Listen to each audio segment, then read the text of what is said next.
everyone, and welcome to another Zoom into Books presentation. Today, we have an amazing headline books author joining us all the way from the West Coast today. We have Grammy-winning music producer Jeff Weber, who is going to entertain us for a full hour with his amazing stories from the music business. So I'm going to go ahead and kick it over to him.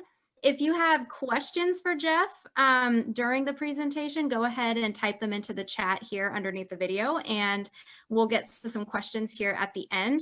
Also, if you would like to purchase any of the books discussed today, there are links for those as well. So without further ado, thank you so much for joining us, Jeff. It's great to see you again.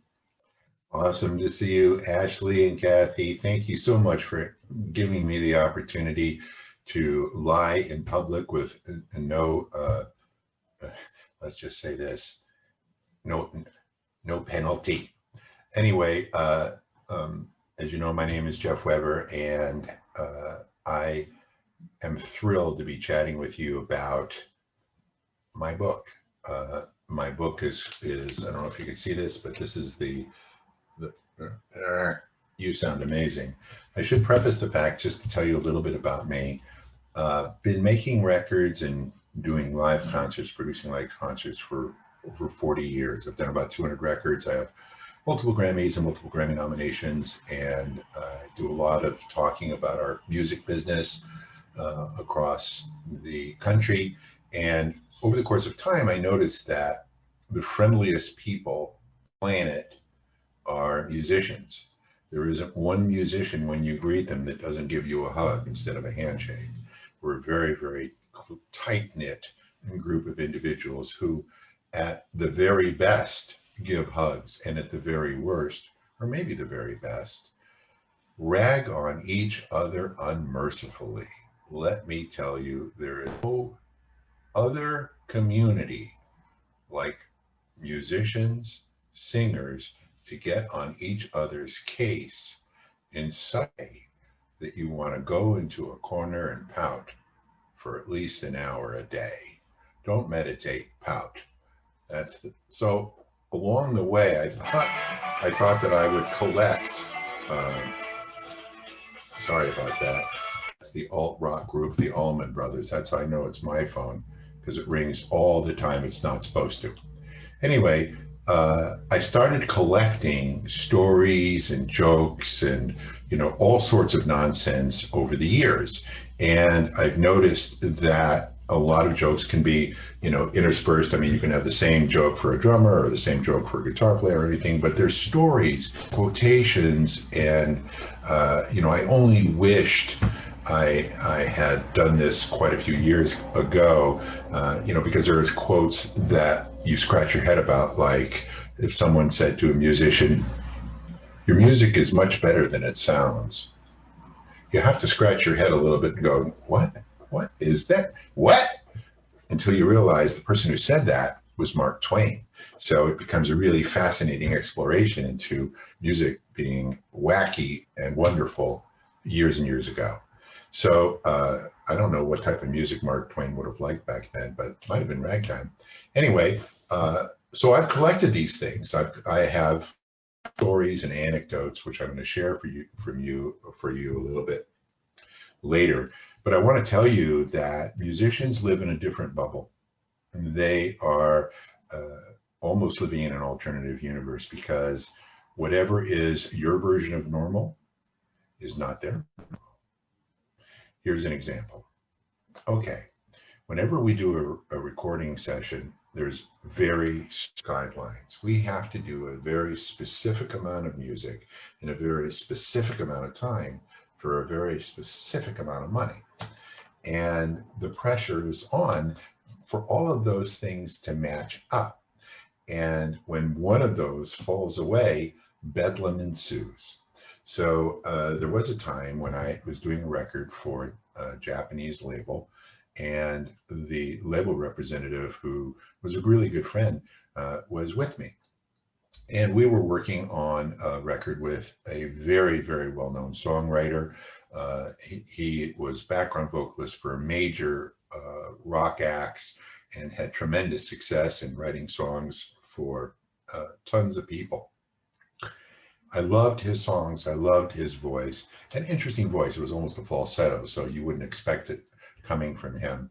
And we did a record, live to 2 tracks, which simply means we have to record the entire song with everybody in the room. So we capture the excitement of a live performance. You know, we want to capture instead of manufacture a performance. That's kind of my thing. I wanted to be in the moment, capture that moment. And he agreed to do it, and then became 100% neurotic. So I'm starting to get these weird calls from him. And my favorite one was when he decided he'd had enough. The record date was coming up shortly, and he was getting very uptight, and, you know, he needed to escape. So he called me and he said, Jeff, you know, I can't take all the phone calls. People are asking me about the record left and right. I have to disappear. I have to go someplace where no one knows me. Do you want the number? I'm thinking, well, that obviously isn't the way to approach it. So to continue on with my buddy, we decide to move forward with the recording session, and we have the most famous musicians on the planet. Luther Vandross was a background singer for this. That's how amazing it was. That's how much he loved this particular artist. He was willing to do background vocals and background vocal arrangements. As an aside, Luther Vandross was unbelievably talented. During the middle of the recording, I'm looking out and I see every famous musician in Los Angeles who had been on hundreds and hundreds of records, and the artist decides that he needs to get a massage. I'm thinking, please don't look over at the Japanese representative. I don't really want to explain things to him. Holy mackerel. And he did say, so what's happening, Jeff? And I turned, everything's fine.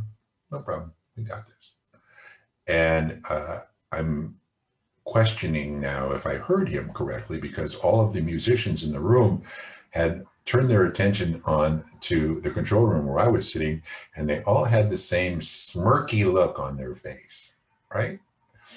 Because they're getting paid by the hour.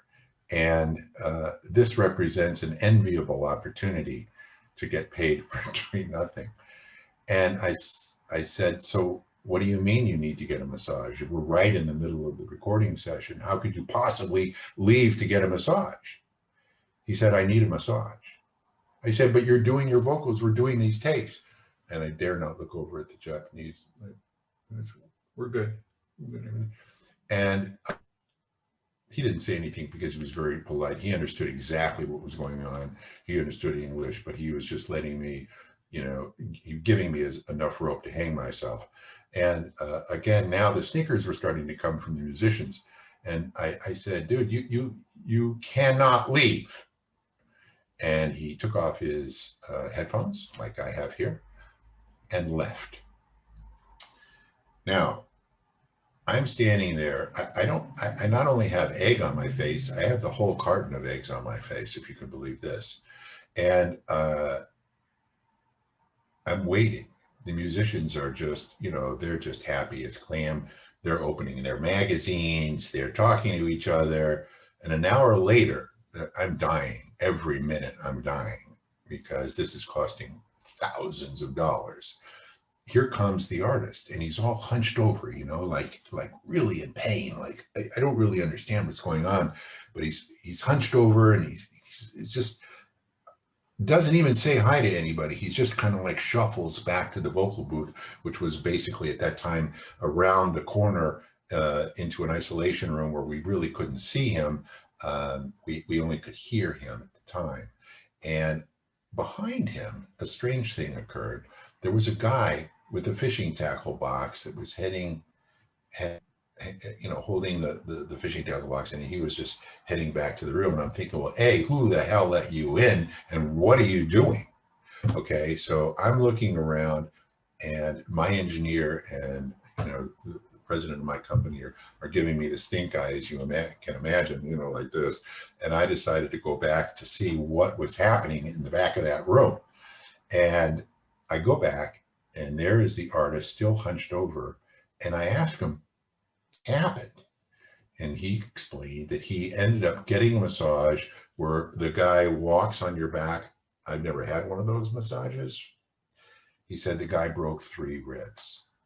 Now, for all of you who have had broken ribs, you know that just breathing is hugely painful. I mean, we're talking serious, sharp, you know, pencil to the eyeball type pain.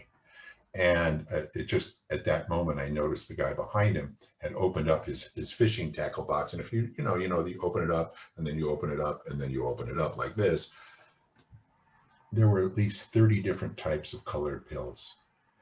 The artist had brought his own personal pharmacy. So I'm thinking to myself, holy mackerel, we are completely done for. And, everybody wants to know what's in the room, what's happening. So I explained the story that there was a little mishap and we're fine, we'll get fine. And sure enough, the guy took enough of whatever he took to get through the session. After the session, everyone had to get paid.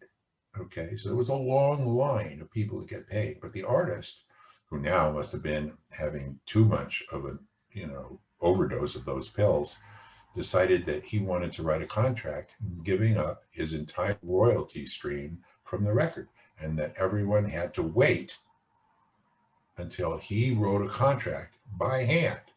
Now, at this time, it's 1 a.m, and the musicians were kind of surly, as you imagine they would be. So managed to get the contract that he had written up. It was horrible. I ripped it up in front of his face. I said, don't do this. Please don't do this. And then he decided that no one was going to leave could get the masters, which are the actual physical tapes that the songs were recorded on. Well, of course, he can't have the masters. He did them damn. They belong to the label. So we finally got that squared away.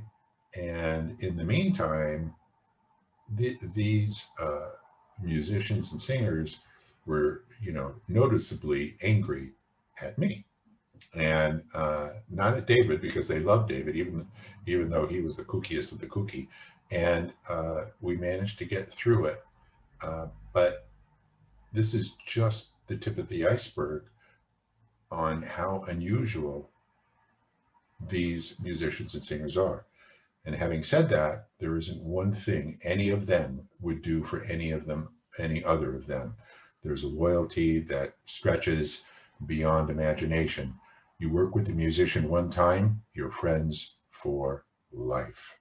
And we don't, as a community, we don't live like normal corporate, if there is such a thing anymore, corporate jobs. We don't have semi-weekly or monthly paychecks that we can count on. We live minute to minute. We barely thrive. And of course, now with the pandemic, it's madness personified. So understand there's going to be a pent-up desire for live performance, for recording that isn't from your bedroom. So we're all looking forward to those days, just like you are. So now, this is the perfect solution, the most effective vaccine that you can possibly get, and it's really, really inexpensive for the joy that you're going to get. This is 100% effective. Laughter is, as usual, the best medicine. So I have an amazing stories. I want to tell you a couple, I want to share with you a couple of these things, because I'm really proud of this book. I'm proud of Headline Books for making the mistake and giving me the opportunity to let unleash the hounds of my industry. So the first thing I want to read to you is something that we call Schubert's productivity. Okay, a company chairman was given a ticket for the performance of Schubert's Unfinished Symphony. Since he was unable to go, he passed the invitation to the quality assurance manager. Next morning, the chairman asked him how he enjoyed it. Instead of a few observations like, hey man, that was really terrific, or, the food was terrible, he was handed a memorandum no less, which read as follows. Number 1, for a considerable period, the oboe players had nothing to do. Their number should be reduced and their work spread over the whole orchestra, thus avoiding peaks of inactivity. Number 2, all 12 violins were playing identical notes. This seems an unnecessary duplication, and the staff of this section should be drastically cut. If a large volume of sound is really required, this could easily be obtained through the use of an amplifier. Number 3, much effort was involved in playing demi-semi-quavers. This seems an excessive refinement, and it is recommended that all notes should be rounded up to the nearest semi-quaver. If this were done, it would be possible to use trainees instead of craftsmen. Number 4, no useful purpose is served by repeating with the horns the passage that has already been handled by the strings. If all such redundant were eliminated, the concert could be reduced from 2 hours to 20 minutes. In light of the above, one can only conclude that had Schubert given any attention to these matters, he probably would have had the time to finish his symphony. Well, now that says a lot, doesn't it? Okay, this is what happens when you have people in our business who are from other businesses that actually don't know anything about our business. And believe me when I tell you, we have a lot of people like that. Now, one of the things that I know a lot of people are familiar with is, hiring bands. In our world, that's called a casual, a date where you would hire a band for a wedding or a corporate gig or any type of party, a birthday party, those are called casuals. I don't know why they're called casuals. They don't seem to be very casual to me. But anyway, they're called casual. And, once the arrangements are made, it's usually common for the band to be treated like second-class citizens, the type of thing when everybody goes through the front door, the band has to go through the back door. I don't know why, but it's the way. So I want to read you next the response from the leader of a band once he had been hired by someone to do a party. Okay. Dear client, as good a name as any, thank you for engaging us. Because we know better than you, please don't tell us what to do, what to play, what to wear, or what to bring. Please just simply pay us what we ask, and please forego all the tedious nickel and diming you always try to get away with. You know who you are. We want 4 comfortable chairs. Okay, not folding metal chairs, not splintery ones, and not those cane chairs where the seat is about to fall through.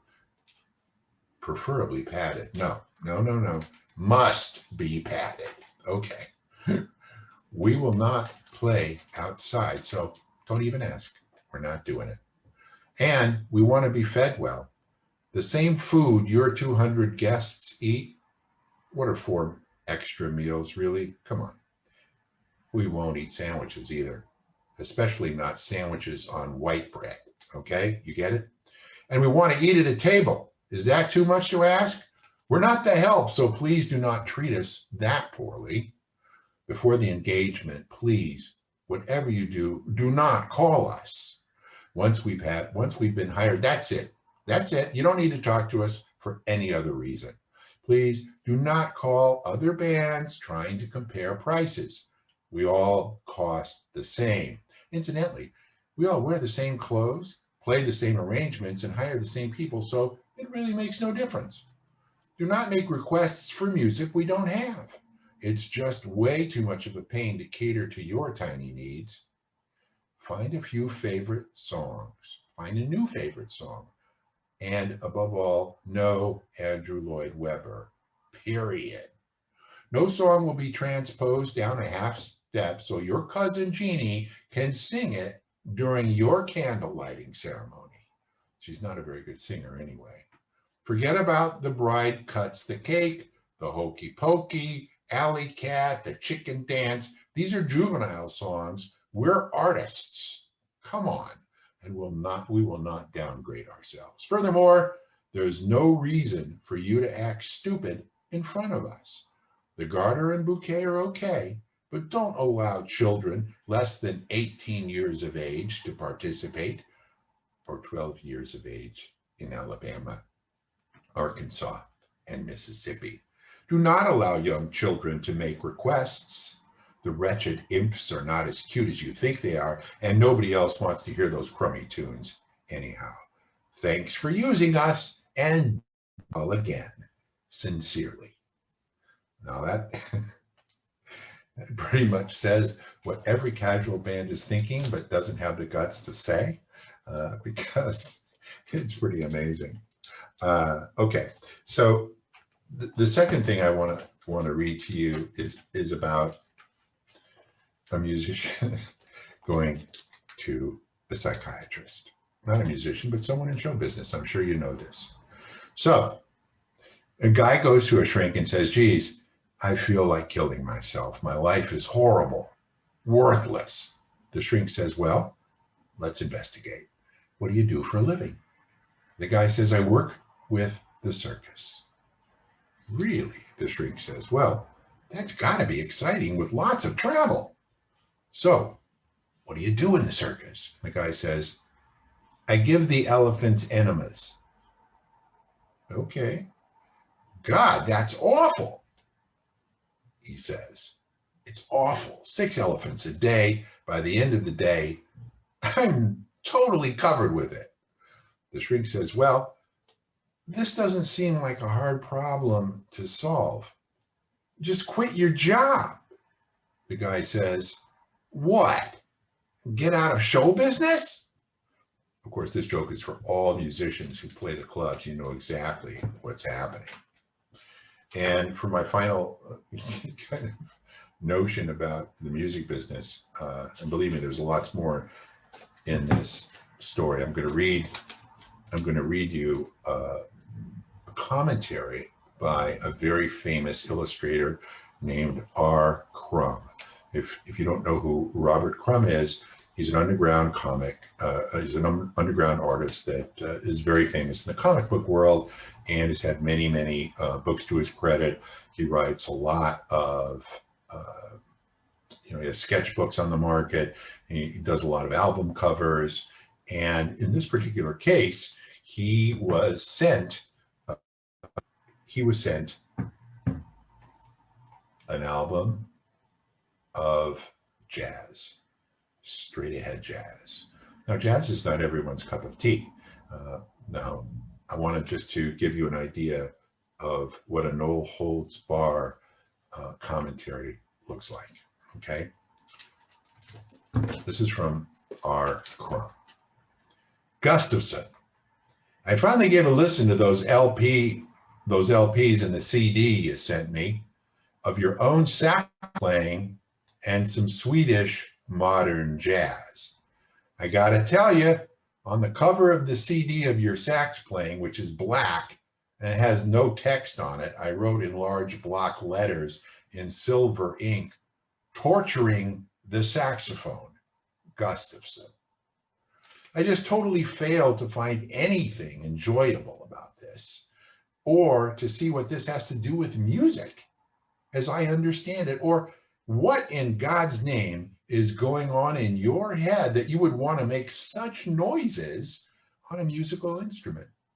Quite frankly, I was kind of shocked at what a negative, unpleasant experience it was listening to it. I had to take it off long before it reached the end. I just don't get it. I just don't understand what this is about. You actually go on tour with that stuff? Wow.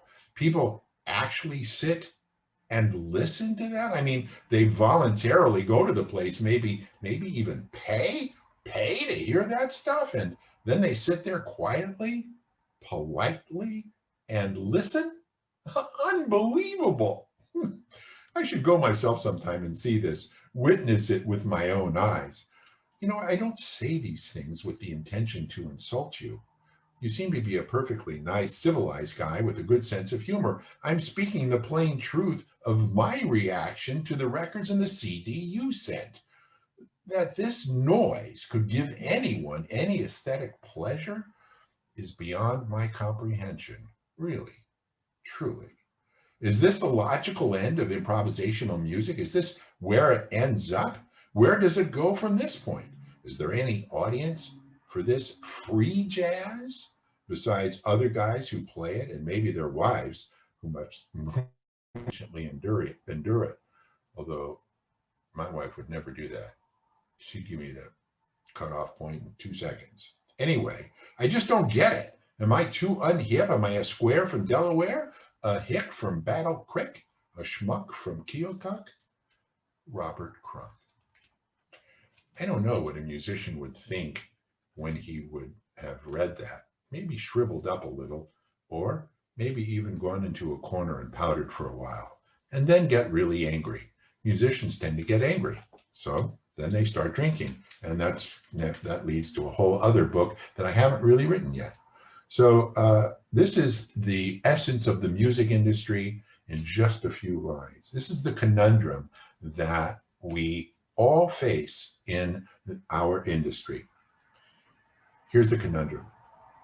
People are willing to pay $5 for a cup of coffee that costs pennies to make, takes just a minute or two to prepare, and is gone forever after one single use. Yet, millions of people won't pay 99 cents for a song they like that costs thousands and thousands to record, can be used over and over again, took years of practice, and lasts a lifetime. Now that's our business in a nutshell. So I wanted just to let you know that there are amazing stories like this. And if you don't know any of the terms, there's a glossary of terms in the back of the book. So if you have a problem with any of the jokes or the language that's in the books, you can always turn to the glossary. And just to give you an idea of how clear everything is going to be after you kind of look at the glossary, I'm sure a lot of people have heard the term perfect pitch. I'm sure you have. It's true that most people don't know that the definition of perfect pitch is the ability to throw a clarinet into the toilet without hitting the rim. Perfect pitch makes total sense to me. Anyway, if you have any notion of that you're missing some of these terms, right back there's going to be a number of terms that you'll enjoy. And also, I want to let you know some of the truths of our business that affect everybody that's trying to get into our business. And I wish I was lying, but I do want to tell you about music competition television shows. Now, you'll find a lot of jokes about things like that in the book, but a lot of people have asked me about that. And so I just wanted to share a little bit about our business as it relates to TV. Now, a television show is its own business, and it has its own business plan, like any business does. So if the business plan is to make the people that own the business rich, no problem. If the business plan is to make all of those that help them get rich to be not rich, that's just their business plan. If you know that there's no interest in your success, that they have no interest in your success, you can't be unhappy as long as you know what the real is, okay? So that's why a lot of my clients try to go on to these competition television shows because their career is going to be enriched, and they'll have unbelievable exposure that will lead them to eternal wealth and penthouse living. Unfortunately, it's not the penthouse, it's the poorhouse. The agenda of these shows is all the same. There's money to be made, and they want it. Okay, a show like The Voice, and I may have spoken, maybe you've heard me talk about this on the air before. The winner of The Voice is selected in the first episode. Okay, And you'll notice that a lot of these contestants have stories that thrive on, emotion and sympathy and empathy, and they're hard luck stories. But what happens to the contestant that grew up in a normal home, that lived a rather regular, normal, comfortable life? Well, if you're trying to get on those shows, you may have a great voice and you may be an amazing performer. No problem, because the show will create a fictional story for you that will have people sobbing from coast to coast. The phrase "America has voted" is 100% sham. Did you know that? The idea on The Voice is, if you go to nbc.com/The Voice, put in your email address, you have votes. You can vote for one contestant, or you can vote for one vote for each contestant you like, or however you do. But wait, maybe you have, you have a work email address. Let's put that in. Well, what do you know? You have 10 more votes. Okay. I have clients on all these shows, and the main goal of any of my clients, as we look at it, is whatever you do, do not win. That's the end of your career, period. Do not win. So one of my clients came in fourth, thank goodness. Anyway, he was telling me that he had a friend in Brazil who put every single email address in his address book and added it to nbc.com/The Voice. He voted 23,000 times. Took him a day and a half, almost 2 days. Now, because I know it, and because now you know it, you must realize that the producers of the show know it too. How difficult would it be to confine 10 votes to a single computer? Not a problem. So they have a way of making this legit, but they choose not to. Why? Because there's another agenda afoot. And the agenda is, when you put your email address in, that's called an engagement. You're not just signing up to be a friend on somebody's Facebook page. You're actually doing something. You put in your email address and you've actually voted. You've actually done something. So the show then, at the end of the season, goes to the network and says, hey, listen, let's check out the analytics. Let's see what's going on. Oh, wait, look, there's a tremendous spike in our engagements. Well, hey, what do you know about that? So next year, we're going to charge you a lot more because we're getting a lot more eyeballs. So the network goes to their advertisers and says, hey, let's talk about this show. Let's look at the analytics. Can you see the massive spike in eyeballs? I'm sorry, but we're going to have to charge you more money for a 30-second spot and a 60-second spot. And so then the advertisers just raise the prices of their products to counteract the amount of money they're going to have to pay. So as it so often happens, the ultimate losers are us, okay? And again, once you know this, you can't be unhappy because it's just their business model. The myth of exposure is what new artists fall for all the time. Here's another classic case. A lot of people think that being on a major label is the beginning, middle, and end.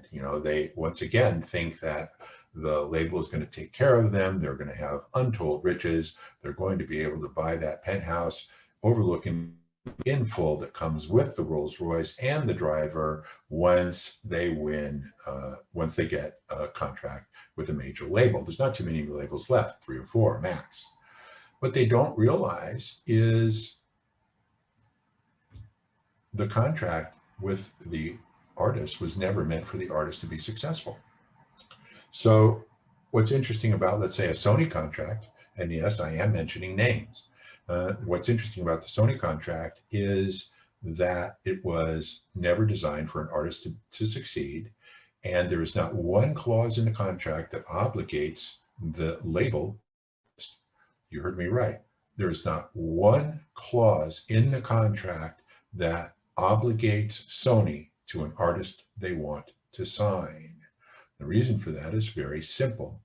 If they put something in that they actually have to do and don't do it, the artist can immediately claim breach of contract and get out of the deal and go somewhere else. Okay.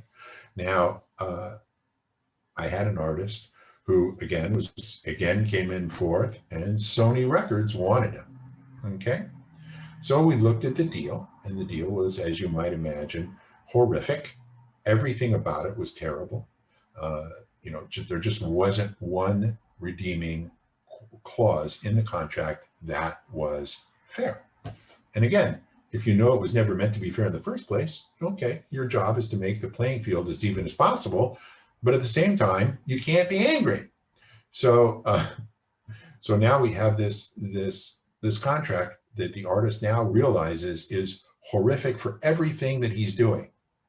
And he finally says to us, hey, look, I know this is a bad contract. I know the numbers are bad, the term is bad, territory is bad, everything about it is bad. I'll sign the contract because I think that I'll get enough exposure that when the label drops me, I'll be able to have much more of an audience than I do now. Okay, on its face, that's not really a bad perspective. But fortunately, it's unfortunate that you would have to think that you're signing a major label deal to get exposure for the time that by the time they drop you. Okay, so here's what the artist said. I will sign the contract if I can have a one-time, 1 hour meeting at my own expense. The artist would pay his own way to New York to meet with Sony, the Sony marketing department, so they can coordinate the artist's tour schedule with the release of his record. Not an unreasonable request, wouldn't you say? And for the label said, are you kidding? That's what we do. We're Sony. Of course we're going to do that. He says, I want a guaranteed one-time, 1 hour meeting at my own expense, and I'll sign the contract. The rep looks at me and says, Jeff, write it up, because I do a lot of the writing for these things. And I wrote a 2-sentence thing, guaranteed one. So we're waiting, and we're waiting, and we're waiting, and finally they get back to us, and they're apologizing. And it's unusual. I'm thinking, why? He said, well, we really couldn't guarantee the one-time 1 hour meeting over with Sony marketing, but I'll tell you what we did do for you, Jeff. We did put in that we're going to use best efforts to make it happen. Best efforts? Best efforts is a scientific term that says, dude, it ain't happening, and we can't be penalized for it not happening. Finally, we got through to the artist, and he left. He was even okay with the numbers, the numbers.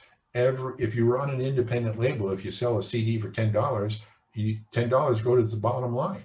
If you're on a major label and you sell for $10, only your royalty goes to the bottom line, which is probably around $1.50, and the label pockets $8.50, pleading poverty at every turn of the head.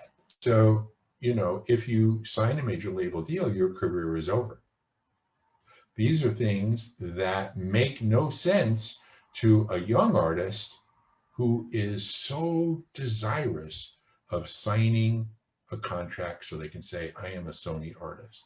They don't realize it, but I had this come up just yet. 16-year-old was a rapper, was courted by Sony, and his father reached out to an attorney who took one look at the contract and said, walk away. Well, the son was so insistent upon signing that that he called somebody who called me, and we had to have one of those, I guess they call them dehatings, you know what I mean, where I wasn't necessarily as polite as I probably should have been to tell them what's really going on. I don't know what happened, but the contract was horrible, and these people should be ashamed. It's just an excuse for attorneys to get rich. But these are the things that artists who are not known for their business acumen have somebody like a producer or somebody to really help them out. And it's because of that You Sound Amazing was born, because there's so many stories, and just told you. And, we love to share these stories. This book, there is every single light bulb, how many so-and-sos does it take to, I have them all, every one of them. I have jokes by chair. So if your son or daughter or boyfriend or girlfriend, husband or wife is a drummer, watch out. Oh my gosh. What does a drummer look for in a wife? 2 full-time jobs. See what I mean? This is insulting on every level. And that's what makes it so fun. And, I would love to do an audiobook for this book, but the problem is I would laugh at my own, at all these jokes. My engineer would hate me. But our business is filled with the good, the bad, and especially the ugly. But if you can handle the industry, there is no more satisfying career than being a creator. And to see someone smile and see someone, groove to what you're doing, it's euphoric. And, like any other job, there's good sides and bad sides, but for all the good sides and all the humor and all the jokes and this is your Bible. Somebody said it shouldn't be a textbook for the music industry, but well, hey, maybe it should be, because this gives you an exact compendium of things not to do. I will close. Let's see, I have a few more minutes and we can open up a question. One of my favorite jokes involves Donald Trump. Now you say, how is that possible? Donald Trump isn't in the record business. Well, it's in the book. It's in this one. Donald Trump dies and goes to heaven. And, he's standing at the pearly gates and he's kind of marveling at the fact that he's even there. I'm going here. And God looks at him and he goes, come on, let's go. So he walks in and God throws him a key to this huge, brand new, amazing automobile. He says, let me show you around.